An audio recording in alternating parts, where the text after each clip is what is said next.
ಕರ್ನಾಟಕದ ನೆಲದಲ್ಲಿ ಕರ್ನಾಟಕದ ಅನ್ನ ತಿಂದು ಕನ್ನಡಿಗರ ಮೇಲೆ ದೌರ್ಜನ್ಯ ಎಸೆಯುವಂತ ಮರಾಠಿ ಗೂಂಡಗಳ ವಿರುದ್ಧ ಇವತ್ತು ಪ್ರತಿಭಟನೆ.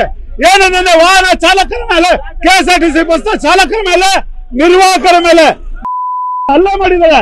ಹಲ್ಲೆಯನ್ನ ಖಂಡಿಸಿ ಇವತ್ತು ಪ್ರತಿಭಟನೆ.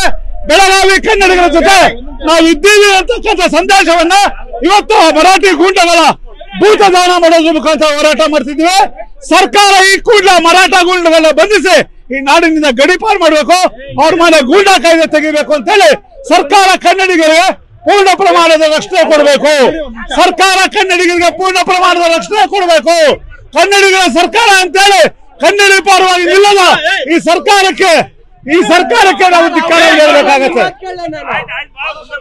ನಿಮಿಷಪ್ಪ ಅಲ್ಲ, ಹೋರಾಟ ಇದು ಎಚ್ಚರಿಕೆ. ನಾಳೆ ನಾವು ಹೋರಾಟ ತೀವ್ರತೆ ತಗೊಳ್ಬೇಕಾಗತ್ತೆ. ಬೆಳಗಾವಿಯ ಗಡಿಗೋಗಿ ಅವರೇನು ಕನ್ನಡಿಗರು ಹಲ್ಲೆ ಮಾಡಿದ್ದಾರೆ, ಅದೇ ಜಾಗದಲ್ಲಿ ನಿಂತು ನಾವು ಸವಾಲ್ ಹಾಕಿ ನೀವು ಸುಸಂಸ್ಕೃತ ಬಂದ್ರ ಎದುರುಗಡೆ ಅಂತಕ್ಕಂಥ ಸವಾಲ್ ಹಾಕಂತ ಹೋರಾಟವನ್ನ ಶೀಘ್ರವಾಗಿ ಮಾಡ್ತೀವಿ ನಾವು. ಸರ್, ಮೌಖಿಕವಾಗಿ ಬೆಂಬಲ ವ್ಯಕ್ತಪಡಿಸಿದ್ರೆ ಅವರು ಕನ್ನಡಿಗರೇ, ಯಾರು ವಿರೋಧ, ಈ ಹೋರಾಟವನ್ನು ಯಾರು ವಿರೋಧ ಪಡಿಸಿದ್ರೆ ಈ ನಾಡಿನ ಅನ್ನ ತಿಂದು ಈ ಹೋರಾಟವನ್ನು ವಿರೋಧ ಮಾಡೋಣ, ಅವರು ನಾಡದ್ರೋಹಿನೇ. ಆದ್ರಿಂದ ಈ ಹೋರಾಟಕ್ಕೆ ಯಾರ ವಿರೋಧ ಇಲ್ಲ, ಇದು ಸಮಸ್ತ ಕನ್ನಡಿಗರ ಹೋರಾಟ.